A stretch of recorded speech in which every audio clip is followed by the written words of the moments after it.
तो हम करने जा रहे हैं ट्रिग्नोमेट्री के ऊपर बेस्ड क्वेश्चन आज इस सीरीज में। आपको पता है 2 पार्ट हैं इसमें, रेशियोज और आइडेंटिटीज।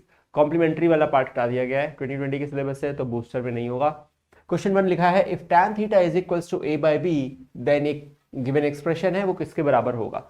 बड़ा सिंपल सा लॉजिक है। इस सब क्वेश्चन को करने के लिए आपको बस क्या करना पड़ता है, tan थीटा की वैल्यू दे रखी है तो आप क्या करिए, यहां पे tan थीटा बनाने की कोशिश करिए, बड़े आसानी से बन जाता है बेटा। ध्यान से सुनो कैसे।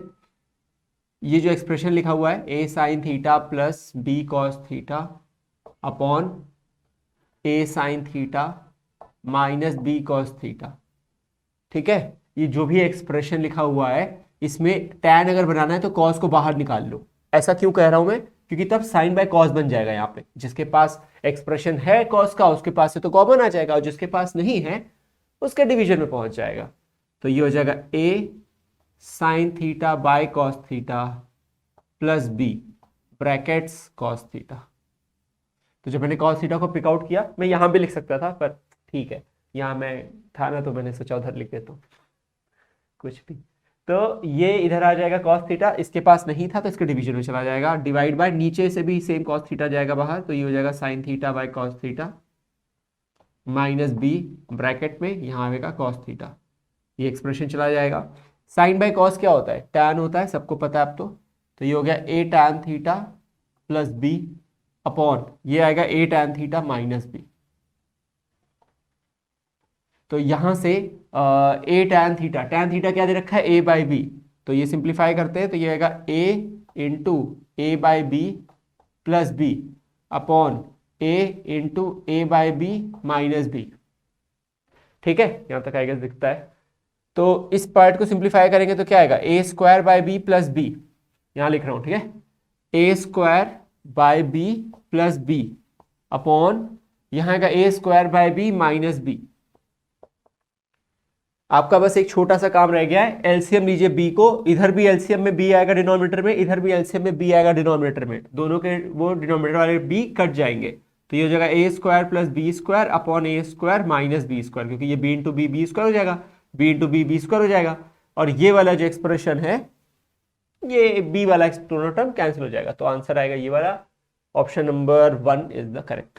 समझ गए बात को, कोई कंफ्यूजन नहीं है। क्या बोला मैंने, सिंपल सा लॉजिक था। जब इसको सिंप्लीफाई करना है तो साइन बाय कॉस टैन बनाएंगे, अगर वहां कॉट होता तो साइन को कॉमन निकालते तो कॉस बाय साइन बनता जो कि कॉट हो जाता। इस तरीके से करेंगे तो जल्दी हो जाएगा। अगर आप वहां से साइन और कॉस निकालने वाले हैं, बंद करिए वो बेवकूफियां करना, कोई जरूरत नहीं है वहां से साइन और कॉस का एक्सप्रेशन निकाल के यहाँ पुट करने की, अनंत काल तक थोड़ी करना है इसको, ठीक है। नेक्स्ट क्वेश्चन करेंगे। क्वेश्चन 2 बड़े ध्यान से पढ़िएगा, इसमें बस सिंपल सा लॉजिक है कि एक एक्सप्रेशन की वैल्यू निकालनी है। अगेन सेम सिचुएशन है और tan स्क्वायर थीटा दे दिया, पिछली बार tan थीटा दिया था। अब सुनिए इस बात को ध्यान से, tan स्क्वायर थीटा दिया 8/7 और वैल्यू इसकी पूछी गई है। अब हम फिर वही गलती नहीं कर सकते, हम वहां से tan थीटा निकालें और फिर उससे साइन और कॉस के टर्म निकालें, मूर्खता है। इसको सिंप्लीफाई कर सकते हैं क्या, अगर इसको आप सिंप्लीफाई कर सकते हैं किसी आइडेंटिटी को लगाकर या कुछ करके तो बहुत अच्छा होगा। सुनिए, ये लिखा है a plus B A minus B, तो ये होता है A square minus B square, तो 1 square minus sine square theta हो जाएगा, कोई दिक्कत नहीं है। फिर ये लिखा है 1 a plus B A minus B, तो ये हो जाएगा 1 माइनस कॉस स्क्वायर थीटा, सही बात है। अच्छा, 1 माइनस साइन स्क्वायर क्या होता है, कॉस स्क्वायर, और 1 माइनस कॉस स्क्वायर क्या होता है, साइन स्क्वायर। ये तो पता है ना, sign square theta plus cos square theta की वैल्यू 1 होती है, बस वही वाला यूज कर रहे हैं फंडामेंटल, ठीक है। अच्छा, कॉस बाय साइन क्या होता है, कॉट होता है, तो ये उसका स्क्वायर होगा। अच्छा, तो क्या हम इसको 1 अपॉन टैन स्क्वायर थीटा नहीं लिख सकते हैं, क्योंकि कॉट और टैन तो एक दूसरे के रेसिप्रोकल होते हैं। यानी टैन थीटा की टैन स्क्वायर थीटा की ही वैल्यू दे रखी है, वो 8/7 है, तो ये हो जाएगा 1 अपॉन 8/7। तो जब आप इसको रेसिप्रोकल कर दोगे तो क्या आएगा, 7/8 आएगा। सिंपल क्वेश्चन हो गया, है कि नहीं है। तो थोड़ा सा हमने बेसिक आइडेंटिटी का यूज किया, इजी क्वेश्चन है, I know that, I understand it, but मुझे टेक्निक बतानी है क्योंकि ये कई बार यूज होती है, ठीक है। तो यहाँ पे 7/8, so A is the correct option, ठीक है। तो A option is the correct option. Simple सा फंडामेंटल यूज किया है, कुछ भी ऐसा कुछ खास नहीं यूज किया है। नेक्स्ट करते हैं। क्वेश्चन नंबर 3 में आपको इस तरह की एक कैटेगरी ऑफ क्वेश्चन में आपको अननोन वेरिएबल की वैल्यू निकालनी होती है। अननोन जो भी लिटरल यूज किया गया यहाँ पे वो है x, तो x की वैल्यू निकालनी है। अब आपको कोई एक्सप्रेशन या इक्वेशन दे दी जाती है और उस इक्वेशन के अंदर एक पर्टिकुलर एंगल के फॉर्मूले आपको पता हो, पर्टिकुलर एंगल की वैल्यू पता होनी चाहिए। तो जैसे में tan 45 की वैल्यू पता होनी चाहिए, cos 30, इस तरीके से बहुत सारे एक्सप्रेशन बनते हैं। बहुत ईजी क्वेश्चन होते हैं और ये भी उनमें से एक ही क्वेश्चन है, बस हमें सिंपली वैल्यू पता होगी सही तभी हम कर पाएंगे। तो चलिए मैं कर देता हूँ। देखिए tan स्क्वायर 45, तो tan 45 क्या होता है 1, तो ये 1 स्क्वायर हो जाएगा। cos 30, आपको बस बेटा एक सीरीज याद करना सिखा देता हूं, उसके बाद आपको ये वाला क्वेश्चन करने में आसान हो जाएगा। तो ये थीटा की वैल्यूज मूव कर रही हैं, sorry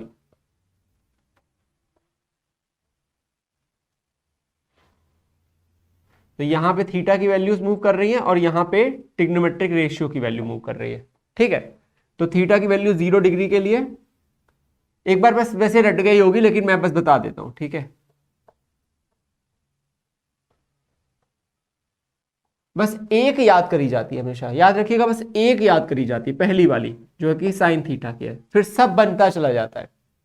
sine 0 0, sine 30 half, sine 45 1/√2, sine 60 √3/2 और साइन 90 1। अब सुनिए क्या करते हैं, जब कॉस के लिए लिखते हैं बेटा, ठीक है, तो इसी वाली जो सीरीज है इसको फ्लिप करके लिख देते हैं, बस पूरा उल्टी करके। तो 1√3/2, 1/√2, 1/2 और 0 हो गया। तो पहली याद कर ली, दूसरी उसकी जस्ट उल्टी फ्लिप कर दिया, रिवर्स कर दी। और फिर क्या किया, tan के लिए क्या करते हैं बेटा, tan के लिए बड़ा सिंपल सा लॉजिक है, जो होता है इसको डिवाइड करते हैं। तो साइन बाय कॉस, तो 0/1 0, दिस बाय दिस, तो 2 और 2 कट जाएगा, 1/√3, ये दोनों ही बराबर है तो कट जाएंगे 1, ये 2 और 2 कट जाएगा, ऊपर आ जाएगा √3, 1/0 कर दीजिए, नॉट डिफाइंड, इंफिनिटी बोल देते कहीं लोग, नॉट डिफाइंड, ठीक है। फिर अगर आपको कोसेक, सेक और कॉट निकालना हो तो इनका रेसिप्रोकल, इसका रेसिप्रोकल और इसका रेसिप्रोकल रिस्पेक्टिवली कर दीजिएगा और उससे आंसर आ जाएगा, ठीक है। तो कोसेक के लिए इसका साइन का रेसिप्रोकल कर दीजिएगा, तो 1/0 नॉट डिफाइंड, फिर 1/2 का 2, 1/√2 का √2, 2/√3 हो जाएगा और ये 1 ही रहेगा। कॉस के लिए कॉस का रेसिप्रोकल करेंगे तो सेक आ जाएगा और tan का करेंगे तो कोसिकेंट आ जाएगा। इस तरीके से हम इसको याद कर सकते हैं, पर क्या याद करना है, सिर्फ ये याद करना है। धीरे धीरे प्रैक्टिस करते जाएंगे तो पर्टिकुलर वैल्यू याद हो जाती है। बेटा याद करने का एक ही तरीका है, खूब क्वेश्चन लगा लो उसके ऊपर और वो वैल्यूज अपने आप रट जाती हैं, दिमाग में आ जाती हैं। अभी के लिए आपको क्या करना है, बस इस वाली को याद कर लेना है, इसको याद करके फ्री हो जाना है। सॉर्टेड, चलिए करते हैं सॉल्व। tan स्क्वायर 45, तो tan 45 की वैल्यू 1 होती है। cos स्क्वायर 30, तो cos 30 होता है, देख लीजिए यहाँ पे आराम से आके, अगर आपको ये टेबल से देखना है तो, वैसे अगर आपको याद है तो याद कर लीजिए, कोई फर्क नहीं पड़ता। तो √3/2 का होल स्क्वायर, ठीक है, x sin 45 1/√2 और cos 45 भी 1/√2। समझ गए, टेबल लिख दिए है कि जस्ट फॉर योर रेफरेंस, कैसे भी कर लो, याद होगी तो वैल्यू हो ही जाएगी, ठीक है। अब ध्यान से सुनो, क्या होगा, ये होगा 1 -3/4, क्योंकि √3 का स्क्वायर क्या होता है बेटा 3 होता है, और 2 का स्क्वायर क्या होता है 4 होता है। यहां से √2 × √2 2 बन जाएगा, तो x/2 आ जाएगा। 4 - 3 यानी x/2 की वैल्यू आ रही है 4 - 3 1/4, तो दिस इंप्लाइज x की वैल्यू आ रही है 1/2, 2 1 2, 2 2 4, तो x की वैल्यू क्या आ रही है 1/2, सिंपल। बस ये समझाने के लिए इस क्वेश्चन को लेना जरूरी था। हो गया, नेक्स्ट करेंगे। तो चलिए क्वेश्चन नंबर 4 देखते हैं। If angle ABC of a triangle ABC अगर इंक्रीजिंग AP में है तो साइन B की वैल्यू क्या होगी। ध्यान से सुनिए इस बात को। हमें बताया गया है कि 3 एंगल किसी ट्राइंगल के AP में है। तो हमने एक चीज पढ़ी है AP के बारे में, सिलेक्शन ऑफ टर्म्स। क्या पढ़ा है कि अगर हम एक टर्म को स्मॉल a मान लें तो उसका अगला टर्म a + d और उसका पिछला टर्म a - d होता है, और ये अभी भी इंक्रीजिंग ऑर्डर ही है। हमें पता लग गया कि ये सिलेक्शन ऑफ टर्म्स के कॉन्सेप्ट से कि ये तीनों एंगल इस वैल्यूज के साथ होंगे, लेकिन हमें एक और बात पता है कि ट्राइंगल के तीनों एंगल का सम 180 डिग्री होता है। तो a - d + a + d की वैल्यू क्या हो जाएगी 180 डिग्री।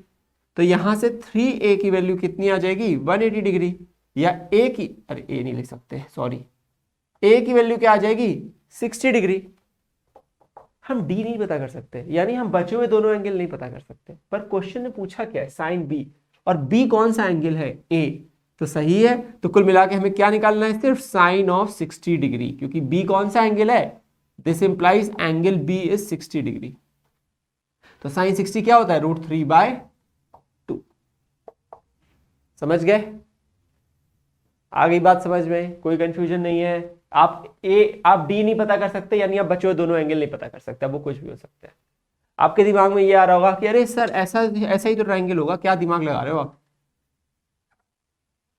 ये एक जगह 90 होगा, एक 60 डिग्री होगा, एक 30 होगा। लेकिन किसी ने जरूरी है क्या? ऐसा कोई जरूरी नहीं है। हम साइन किसी भी एंगल का निकाल सकते हैं, और एक ट्रायंगल में तीनों एंगल कुछ भी हो सकते हैं। उससे ये जरूरी नहीं है कि वो राइट एंगल ट्रायंगल ही होना ही चाहिए। राइट एंगल ट्रायंगल तो कहीं भी बन जाता। ये देख लीजिए, ये बी हो गया, ये ए है, ये सी है, कोई दिक्कत नहीं है। यहां पे डी लिख देते हैं, अभी भी साइन 60 डिग्री आएगा, सेम एंगल है अभी भी वो। ऐसा कोई जरूरी थोड़ी था। तो ये कंसेप्चुअल एरर मत करिएगा, ठीक है। नेक्स्ट क्वेश्चन करेंगे। क्वेश्चन नंबर 5 को करने के लिए आपको एक फॉर्मूला, दो फॉर्मूले दे दिए हैं बेसिकली, एक साइन ए माइनस बी का और एक कॉस ए माइनस बी का। ये फॉर्मूले आप वापस से 11th में देखेंगे, और 12th में इसका खूब भयंकर तरीके से यूज होता है, बहुत ही ज्यादा। तो अभी के लिए आपको ये फॉर्मूले लेकिन दे दिए गए। आपसे पूछा गया है कि साइन 15 डिग्री और कॉस 15 डिग्री की वैल्यू पता करो। इस तरीके के क्वेश्चन के लिए आपको अपने स्टैंडर्ड एंगल के कॉन्सेप्ट पे जाना पड़ता है, और वहां से देखना पड़ता है कि क्या 15 डिग्री कैसे बन सकता था। देखिए, अभी आपको पता है 0 का, 30 का, 45 का, 60 का और 90 का स्टैंडर्ड एंगल। हमें यह पता करना है कि इस फॉर्मूले में दोनों में माइनस दे रखा है, प्लस तो दे नहीं रखा। अगर प्लस दे रखा होता तो ऐड करके सोचते। अभी आप ये सोचो कि मैं a माइनस बी को 15 डिग्री बना सकता हूं क्या? क्योंकि अगर हम a माइनस बी को 15 बना सकते हैं तो साइन 15 की वैल्यू आ जाएगी यहां पे रख के a और b की वैल्यू, और यहां पे cos 15 की आ जाएगी a और b की वैल्यू रख के। लेकिन साथ ही साथ हमें यह पता होना चाहिए कि a और b इन्हीं एंगल में से कोई एक एंगल होना चाहिए। अब तक आपको दिख ही चुका होगा, जब तक मैं इतनी बातें बता रहा था, कि a की जगह अगर हम 60 रख देंगे और b की जगह 45 तो ये हो जाएगा। पर आप बोलेंगे नहीं सर, हम तो कुछ और सोच रहे थे। हम तो सोच रहे थे a की जगह 45 और b की जगह 30 रख देंगे तो भी हो जाएगा। बिल्कुल सही बात है, दोनों सही हो जाएगा। मैं क्या करने जा रहा हूं, मैं ट्राई करता हूं 60 और 45, आप ट्राई करो 45 और 30, ठीक है। और देखिए कि दोनों का आंसर सेम आता है क्या, ठीक है। तो चलिए मैं इसको इरेज करता हूं। नहीं, इरेज क्या करने की जरूरत पड़ी है, मैंने सेलेक्ट कर लिया आपके लिए। आप ये नहीं कर रहे हो ना, तो मैंने इसको मान लिया है a और इसको मान लिया है b, ठीक है। आप जस्ट उल्टा कर रहे हो, आप इसे a मान रहे हो और इसे b मान रहे हो। चलिए करेंगे। तो साइन 60 माइनस 45 मैंने अज्यूम कर लिया, ऑलरेडी लिख दिया। तो 15 डिग्री की वैल्यू आएगी साइन, a की जगह क्या रखेंगे बेटा 60 डिग्री, b की जगह क्या रखेंगे 45 डिग्री, a की जगह क्या रखेंगे 60 डिग्री, b की जगह क्या रखेंगे 45 डिग्री। अब ये स्टैंडर्ड हमें पता है, साइन 60 होता है √3/2, cos 45 1/√2, cos 60 1/2, साइन 45 1/√2।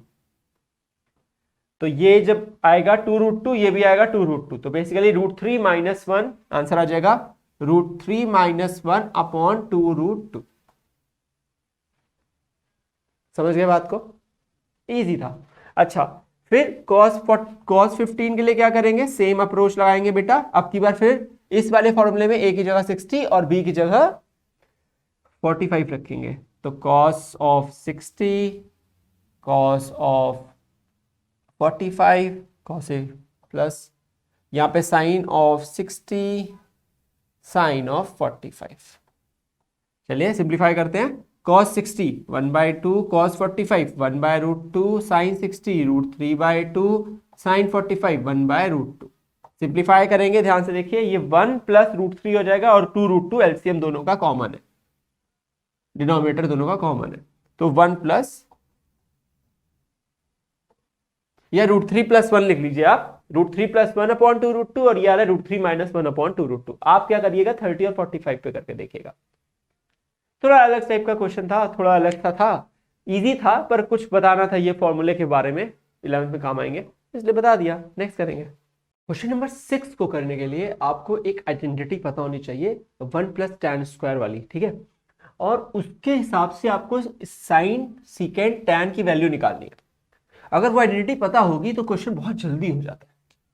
तो आपको बताया गया था कि 1 + और बेटा ये जो मैं समझाने जा रहा हूं ये सिमिलर चीज कोसेक और कॉट वाली आइडेंटिटी पे भी वैलिड है, ठीक है। तो अभी इसे समझते हैं। तो 1 plus tan square theta is secant square theta, ठीक है। तो हम ये लिख सकते थे कि 1 जो है वो secant square theta minus tan square theta है। बहुत इंपॉर्टेंट पॉइंट है ये, बहुत ही अच्छा क्वेश्चन भी है, इसलिए इसको A square minus B square से पहले आप एक्सपैंड कर लीजिए। ये हो जाएगा A plus B into A minus B.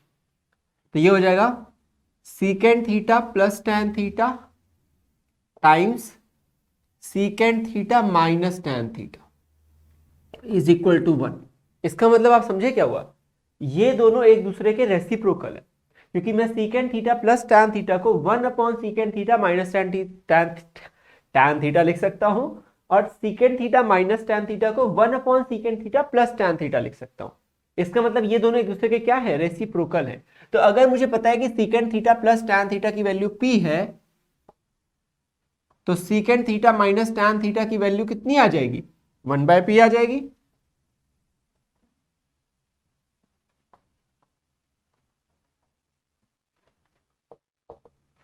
अब आप ध्यान से देखिए, मुझे a माइनस बी पता है और मुझे a प्लस बी पता है। तो अगर मैं दोनों को ऐड कर दूंगा तो 2a पता लग जाएगा, क्योंकि b तो कट जाएगा। तो मुझे secant theta plus tan theta की वैल्यू पता है p है, मैं इन दोनों को ऐड कर रहा हूं, तो क्या आ जाएगा 2 secant theta is equal to, ये टर्म कैंसिल हो जाएगा, 1/p प्लस p या p प्लस 1/p। इसे आप चाहो तो p square plus 1 upon p लिख सकते हो, वो कर लेंगे बाद में। और इस 2 को उधर भेज के सीकेंट थीटा निकाल सकते हो। सीकेंट थीटा पता करके टैन थीटा भी पता किया जा सकता है, या जल्दी करना है अगर आपको तो इस वाली इक्वेशन से इस इक्वेशन को सब्ट्रैक्ट कर दो। तो ये सीकेंट माइनस सीकेंट कट जाएगा, tan minus minus tan 2 tan हो जाएगा, और p माइनस 1/p आ जाएगा। तो अगर मैं इक्वेशन 1 माइनस इक्वेशन 2 करता हूं, आप भी करके देख लो, ये इक्वेशन 1 है और ये इक्वेशन 2 है, जब करोगे तो आएगा 2 टैन थीटा की वैल्यू आ जाएगी p minus 1 upon p। This minus this करोगे तो ये माइनस माइनस की वजह से प्लस हो जाएगा, तो ये जुड़ जाएंगे और ये माइनस आ जाएगा p के साथ, p माइनस 1/p। अच्छा, अब मुझे पता है 2 आ जाएगा इधर और वो एडजस्ट हो जाएगा, वो कोई टेंशन नहीं है। हमें सीकेंट थीटा की वैल्यू पता करनी थी, वो तो यहां से पता लग जाएगी। फिर इसका मतलब आई बिलीव कि ये वाला पढ़ सकते हो आप, सीकेंट थीटा की वैल्यू हो जाएगी p square plus 1 upon 2p। क्यों 2p, क्योंकि p square plus 1 upon p आता, लेकिन 2 नीचे आ गया है। आई होप ये दिख रहा होगा आपको, मैं यहां पे वैल्यू लिख रहा हूं सिंप्लीफाई करके, ठीक है। सीकेंट थीटा की वैल्यू है p square plus 1 upon 2p। Similarly इसको सिंप्लीफाई कर लो तो ये आ जाएगा tan theta is equal to p square minus 1 upon p, पर ये 2 इधर आ रहा है तो ये 2p हो जाएगा। समझ गए यहां तक? तो टैन थीटा की वैल्यू भी आ गई p square minus 1 upon 2p। अब क्या लास्ट टर्म निकालना है, साइन थीटा। साइन क्या होता है, देखिए साइन कुछ नहीं होता है, टैन क्या होता है साइन बाय कॉस, और सीकेंट क्या होता है 1/cos। देखिए टैन होता है sign theta by cos theta, तो 1/cos क्या होता है, सीकेंट होता है, यानी कि टैन थीटा होता है sine theta into secant theta. क्यों किया, क्योंकि हमें सीकेंट और टैन की वैल्यू पता है, तो यहां से साइन की वैल्यू क्या आ जाएगी, tan theta by secant theta, tan theta by secant theta. Sine की वैल्यू क्या आ गई है, टैन बाय सीकेंट। इसका मतलब अगर मैं इन दोनों इक्वेशन को डिवाइड करूंगा तो मैं सीकेंट यहां से हटा देता हूं और इसके नीचे लिख देता हूं, सीकेंट की वैल्यू थी p square plus 1 upon 2p। समझे बात को? तो देखो 2p चला गया, क्या बचेगा p square minus 1 upon p square plus 1, तो खत्म। तो साइन थीटा की वैल्यू क्या आ गई, p square minus 1 upon p square plus 1। हो गया सॉल्व। बात समझ गए, लॉजिक समझ में आ गया? तो अगर आप ध्यान से देखेंगे तो आप ये पाएंगे कि टैन और सीकेंट पता होने की वजह से, टैन और सीकेंट पता होने की वजह से आपने साइन पता कर लिया। ये बहुत इंपॉर्टेंट पॉइंट था इस क्वेश्चन का, वरना आप बहुत तरीके से निकालते, लेंदी हो जाता, अननेसेसरी लेंदी होता। आपको टैन और सीकेंट पता है, साइन तुरंत निकाला जा सकता है। इस रिलेशनशिप को कैसे लाया हूं वो भी देख लीजिए एक बार, ठीक है। नेक्स्ट करेंगे। अब जो ये मैं क्वेश्चन नंबर 7 और नेक्स्ट वाला जो करूंगा क्वेश्चन नंबर 8, ये बहुत ही अच्छे क्वेश्चन है और आपको इसको समझने के लिए बहुत अटेंटिव रहना पड़ेगा, तो प्लीज बहुत ध्यान से सुनिएगा। बहुत अच्छे क्वेश्चन है प्रूविंग के, और नॉर्मल वाले मैंने ऑलरेडी पहले भी किए हैं तो इसको इग्नोर कर दिया, वो प्लेलिस्ट में आप देख लीजिएगा। इसको करते हैं। Sign theta plus sine square theta plus sine cube theta बराबर 1 है, तो प्रूव करो कि ये वाली वैल्यू 4 होगी। बड़ा सिंपल सा लॉजिक है, और वो ये कहता है कि जो गिवन है उसको पहले देखो कितना मॉडिफाई कर सकते हो, क्योंकि अगर उसको मॉडिफाई नहीं कर सकते हैं तो फिर ये सब व्यर्थ हो जाएगा। ठीक है, सबसे पहला स्टेप है, अगर मैं इस साइन स्क्वायर को इधर भेज दूंगा तो कम से कम एक कॉस स्क्वायर तो आ ही जाएगा, क्योंकि 1 माइनस साइन स्क्वायर हो जाएगा। तो मैं लिखता हूं, यहां से लिख रहा हूं बेटा, ठीक है। तो sine theta plus sine cube theta is equal to 1 minus sine square theta. ठीक, अब ये क्या होगा, साइन थीटा कॉमन ले लो, ये बन जाएगा 1 plus sine square theta is equal to cos square theta. अब यहां से हमारे दिमाग में दो तरीके आते हैं। पहला कि सर हम यहां पे कॉस स्क्वायर की जगह इसको सब्स्टिट्यूट कर देते हैं सब जगह, पर वो करना बहुत कठिन हो जाता है। किया जा सकता है, क्योंकि तब आपको यहां पे कॉस स्क्वायर इसका क्यूब लिखना पड़ेगा बेटा, और ये साइन के टर्म में होगा। फिर यहां भी कॉस स्क्वायर का क्यूब करना पड़ेगा, फिर वो भी स्क्वायर करना पड़ेगा, फिर यहां पे भी कॉस स्क्वायर ये टर्म लिखना पड़ेगा, और सिंप्लीफाई करके दिखाना पड़ेगा कि ये टर्म 4 आ जाए। अगर आप ये वाला रूट पकड़ते हो तो इस रूट में एक ही प्रॉब्लम आ रही है कि इसका क्यूब या sign theta plus sine cube का क्यूब जब करोगे तो पावर 6 पहुंच जाएगी, और जब यहां कॉस की पावर 4 है यानी इसका स्क्वायर करोगे तो यहां पे कोई भी पावर 6 नहीं मिलेगी, यानी उस पावर 6 को फिर कैसे कंप्रेस करोगे, ये फाइट है। इसलिए ये वाला रूट की इसको सब्स्टिट्यूट करना is not a good route. तो हमें क्या करना पड़ेगा, थोड़ा चेंज करना पड़ेगा अपनी टैक्टिक को, थोड़ा बदलाव लाना पड़ेगा। हमें इसको भी कॉस स्क्वायर में कन्वर्ट करना पड़ेगा। फिर इसका क्या करेंगे सर, इसको बाद में सोचेंगे, पहले हम इसको लिखते हैं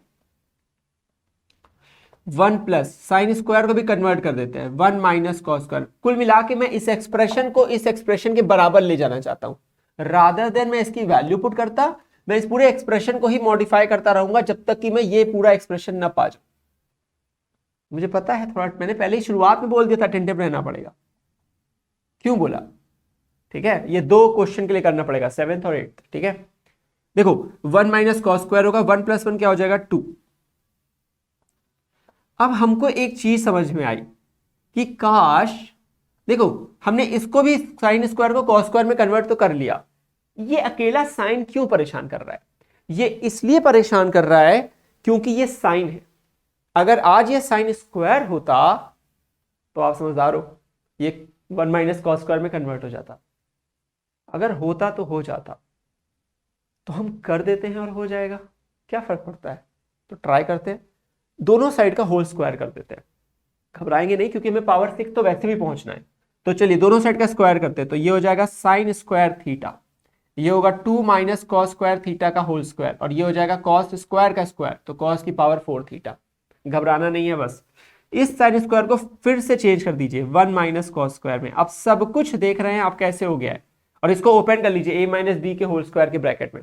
तो a square plus B square यानी कॉस स्क्वायर का बी स्क्वायर, कॉस की पावर 4 माइनस 2ab, तो 2 2 4 cos square theta is equal to cos to the power 4 theta, और यहां पे आएगा 1 माइनस कॉस स्क्वायर। अब मैं इस पूरे एक्सप्रेशन को उधर लिखूंगा और आई बिलीव कि वो आ जाए, मैं 2 लाइन करके लिखूंगा, ठीक है। तो 1 इंटू इसको पूरा मल्टीप्लाई करूंगा, फिर माइनस के साथ इसको पूरा मल्टीप्लाई करूंगा। चलिए करेंगे, तो 1 into 4 4, 1 into cos 4, copy paste हो रहा है, 1 इंटू माइनस,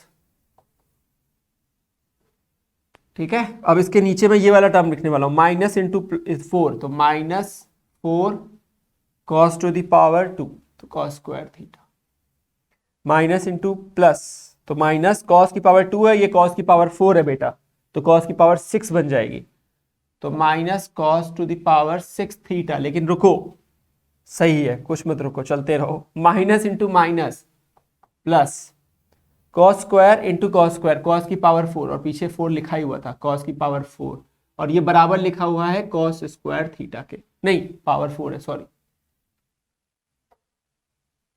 ठीक है, अभी समझ गए। अब आ जाते हैं यहाँ पे, ध्यान देते हैं, कुछ ना कुछ तो सिंप्लीफाई होता ही है। देखो इधर cos की पावर 4 आया हुआ है और इधर भी cos की पावर 4 इक्वल टू साइड में लिखा है, यानी ये दोनों टर्म कैंसिल हो जाएंगे। ठीक है, और ये -4 ये -4 है, दोनों cos स्क्वायर के टर्म है, तो cos की पावर 8 हो जाएगा। तो ये हो जाएगा 4 -8 cos square theta minus cos की पावर 6 थीटा प्लस 4 cos की power 4 theta is equal to 0, क्योंकि ये कैंसिल हो गया था। आई थिंक आंसर आ गया, प्रूव हो गया। अगर आप इस सबको उधर भेज दोगे तो पहला टर्म क्या होगा, cos की पावर 6 थीटा, दूसरा टर्म क्या होगा -4 cos की पावर 4 थीटा, तीसरा टर्म क्या होगा +8 cos square theta equals to क्या रह जाएगा 4, क्योंकि सबको उधर भेजा है ना, तो इधर क्या छूट जाएगा 4। यही प्रूव करना था, हो गया प्रूव। ये स्टेप जो है ना बहुत क्रूशियल स्टेप्स हैं। हमने इसको क्यों नहीं पुट किया, उसके पीछे का लॉजिक भी मैंने आपको बता दिया, क्योंकि फिर साइन के टर्म आएंगे, फिर अंदर फिर उसको चेंज करना पड़ेगा, फिर कॉस स्क्वायर जन्माने पड़ेंगे, फिर पुट करना पड़ेगा, और ये बहुत ही ज्यादा लेंदियर अप्रोच है। इसीलिए इसको पहले सिंप्लीफाई करते रहो, इसी को साइन स्क्वायर को लाते लाते कॉस स्क्वायर में कन्वर्ट करते रहो और आंसर आ जाएगा। नेक्स्ट क्वेश्चन नंबर 8 कर रहे हैं, बहुत ही अच्छा क्वेश्चन है, वो भी समझते हैं उसको। इस क्वेश्चन को आप बड़े ध्यान से देखिए, ये एक ऐसा क्वेश्चन है जो कि बहुत ही यूनिक और बहुत ही अच्छा क्वेश्चन है। इस क्वेश्चन के अंदर अगर हम नॉर्मल वे ऑफ वर्किंग को फॉलो करें तो हम इसके आंसर तक नहीं पहुंच पाएंगे। कारण क्या है समझाता हूं, पहले समझिए कि क्यों नॉर्मल मेथड्स फेल होते हैं और क्यों आपको थोड़ा हटके सोचना होता है। अगर आप यहां से n को सब्जेक्ट बनाते तो आप लिखते tan a upon tan b। आप सोचते sir tan a upon tan b का होल स्क्वायर -1 लिख देंगे। मैं कहता ठीक है कर सकते हो। यहां पर m को बनाते sin a upon sin b, और आप m की जगह sin a upon sin b का स्क्वायर लिख के -1 कर सकते हो। तो ये expression sin a sin b और tan a tan b के टर्म्स में आ जाता, पर क्या हम उसको फिर सिंप्लीफाई करके cos सिर्फ a तक पहुंच सकते थे? हमें b को हटाना पड़ता। इसका मतलब b के अस्तित्व को हमें हटाना है, लेकिन प्रॉब्लम कहां है? प्रॉब्लम यह है कि ये tan है और वो sin है, इसके पास एक cos का एक्स्ट्रा टर्म पड़ा है, और जो ये एक्स्ट्रा cos का टर्म है वो हमें लॉक कर देता है हर बार कुछ भी वेरिएशन करने के लिए। फिर हमें लगता है कि हम इसे, हमारा दिमाग में अभी अभी एक बात आई, दिमाग में अभी अभी एक बात आई। क्या बात आई? कि हमें b नहीं चाहिए, हमें b नहीं चाहिए, तो हमें m और n को सब्जेक्ट बना के कोई फायदा नहीं है, क्योंकि m और n को अगर हम सब्जेक्ट बनाएंगे तो उस केस में tan a और tan b दोनों के एग्जिस्टेंस को हमें यहां पे देखना पड़ेगा, और इधर sin और sin b को, और tan sin के साथ नहीं कटता है, वो cos छोड़ जाएगा। लेट सपोज कि tan sin अपॉन cos होता है और मैं उसमें डिवाइड करता हूं sin का, चलो sin वाला एक्सप्रेशन कट जाएगा, पर cos वाला एक्सप्रेशन सीकेंड बन के वापस से आ जाएगा। फिर हमें उस सीकेंड b के लिए परेशान होना पड़ेगा। तो अगर इस क्वेश्चन को आपको करना है तो इसके लिए आपको इस क्वेश्चन के tan b वाले हिस्से को हटाना पड़ेगा। किसको हटाना पड़ेगा बेटा? हमें tan b वाले हिस्से को। तो आज एक बार हम जरा tan b को देखें, अगर हटाते तो क्या होता।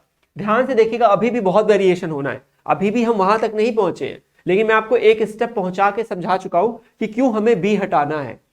b हटाने के बाद हम शायद a और n और a और m के बीच में एक रिलेशन को निकाल पाए, और शायद वो cos और फे ही बचे, जो बिल्कुल सही बात है, क्योंकि sin a और tan a में cos ही बचेगा अगर वो डिवाइड होते हैं तो। ये वाली क्लैरिटी है दिमाग में कि अगर tan a और sin a आएगा तो cos a ही छूट जाएगा, और वही यहां पे लिखा है, बस स्क्वायर लिखा हुआ है। आज क्या लिखा हुआ है? स्क्वायर लिखा हुआ है। तो जब स्क्वायर लिखा हुआ है तो क्यों ना हम इसके भी स्क्वायर कर दें। सोचिए, तो ऐसा करने से tan a का स्क्वायर कर देते हैं, तो ये हो जाएगा tan square a is equal to n square tan square b। पहला स्टेप इसलिए क्योंकि हमें स्क्वायर इसलिए चाहिए क्योंकि यहां भी स्क्वायर करने से cos स्क्वायर आ जाएगा, और ये भी स्क्वायर में पड़े हैं। ठीक है, दूसरा sin a का स्क्वायर करिए, तो ये हो जाएगा sin square a is equal to M square sine square B. ठीक है, तो यहां भी साइन स्क्वायर आ गया, टैन स्क्वायर आ गया। मुझे पता है कि ये अब कॉस स्क्वायर बन सकते हैं, लेकिन अभी सुनते रहिए बात को। यहां से मुझे टैन बी हटाना है और यहां से साइन बी हटाना है, लेकिन हटाने के बाद मुझे एक ऐसी रिलेशन चाहिए कि मैं इन दोनों को कनेक्ट करूं जैसे कि ये दोनों भी कनेक्ट हो जाए। समझ रहे हो बेटा? फिर से सुनो मेरी बात को। मुझे टैन बी को हटाना है,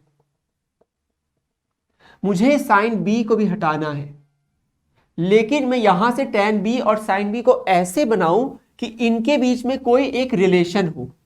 टैन और साइन के बीच में कोई आइडेंटिटी हमने नहीं पढ़ी आज तक। हमने 3 आइडेंटिटीज पढ़ी।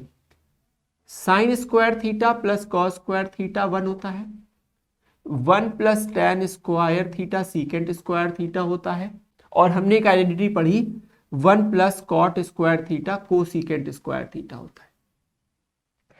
साइन और कॉस के बीच में रिलेशन है, पर ये साइन और ये टैन है, यानी ये वैलिड नहीं है। टैन और सीकेंट के बीच में रिलेशन है, ये टैन है पर ये सीकेंट नहीं है। सीकेंट यानी कि cos, 1 by cos.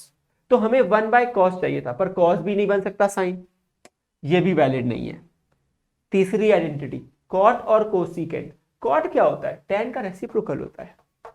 Okay, cosecant क्या होता है? साइन का रेसिप्रोकल होता है आइडेंटिटी। टिक। इसका मतलब अब आपने सोचा अप्रोच देखिए कैसे पहुंचा हूं मैं। फर्स्ट स्टेप, मुझे m और n को रख के कोई फायदा नहीं है क्योंकि b वाले टर्म परेशान कर देंगे, दिख चुका है। सेकेंड स्टेप, मुझे पता है कि b को एलिमिनेट करना is the only way out for this question.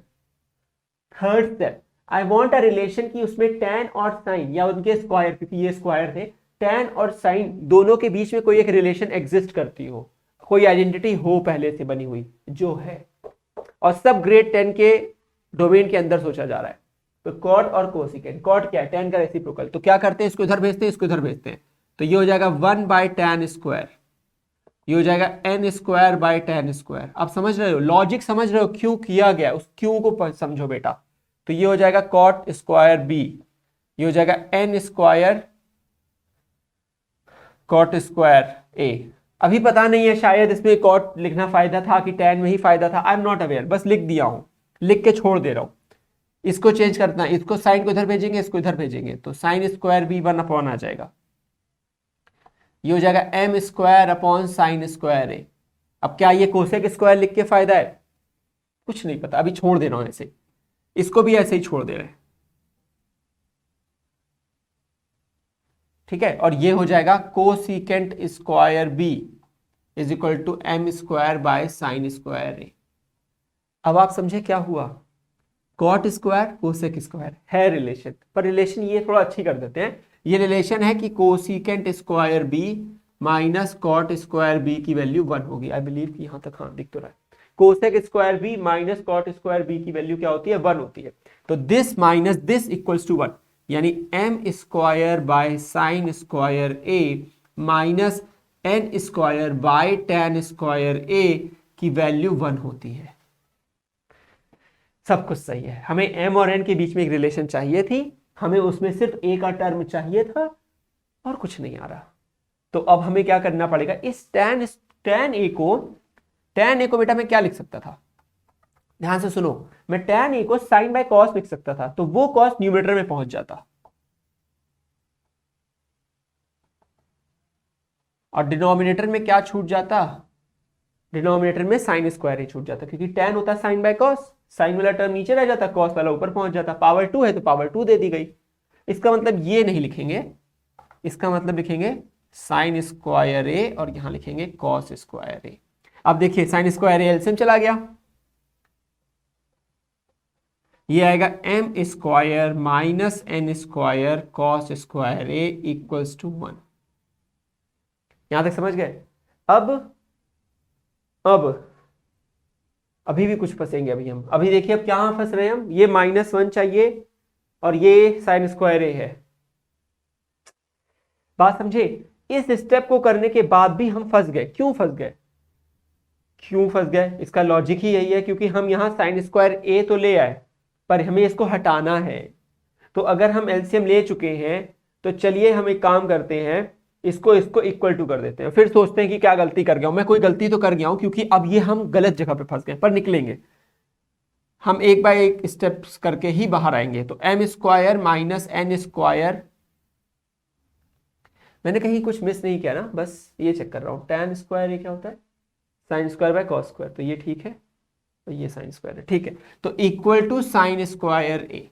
यहां तक आ गए बेटा, यहां तक आ गए। अब फिर से चेक करो, हमें एम स्क्वायर चाहिए, चाहिए, एन स्क्वायर चाहिए, चाहिए, साइन कॉस स्क्वायर चाहिए, हाँ चाहिए, साइन स्क्वायर ए नहीं चाहिए। तो हमें तो पता है sign square theta 1 minus cos square theta होता है। तो ये आइडेंटिटी कुछ कुछ यूज हुई, डायरेक्टली नहीं यूज हुई, थोड़ी देर के बाद यूज हुई। तो हम इसे लिख सकते हैं M square minus N square cos square A बराबर 1 माइनस कॉस स्क्वायर ए। अब सही लग रहा है। अब ये 1 माइनस कॉस स्क्वायर ए हो गया, ये एम स्क्वायर हो गया, ये सब कुछ बढ़िया बढ़िया सा है। तो हम इसको एम स्क्वायर और एन स्क्वायर बनाते। तो मैं इरेज करूंगा बेटा एक हिस्सा, क्योंकि आई वांट द स्पेस। अगर आपको स्क्रीनशॉट लेना आप ले लो, ठीक है। चलो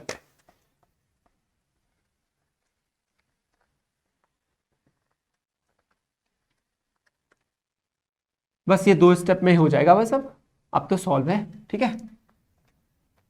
चलो ध्यान से सुनो, ये देखो यहां मुझे चाहिए एम स्क्वायर माइनस 1। तो एम स्क्वायर माइनस 1 कैसे मिलेगा, अगर मैं इस 1 को इधर बुला लेता हूं, तो ये हो जाएगा M square minus 1 equals to, मैं minus N square cos square को उधर भेज देता हूं, तो प्लस का हो जाएगा एन स्क्वायर कॉस स्क्वायर ए, और ये माइनस कॉस स्क्वायर ए यही रहेगा।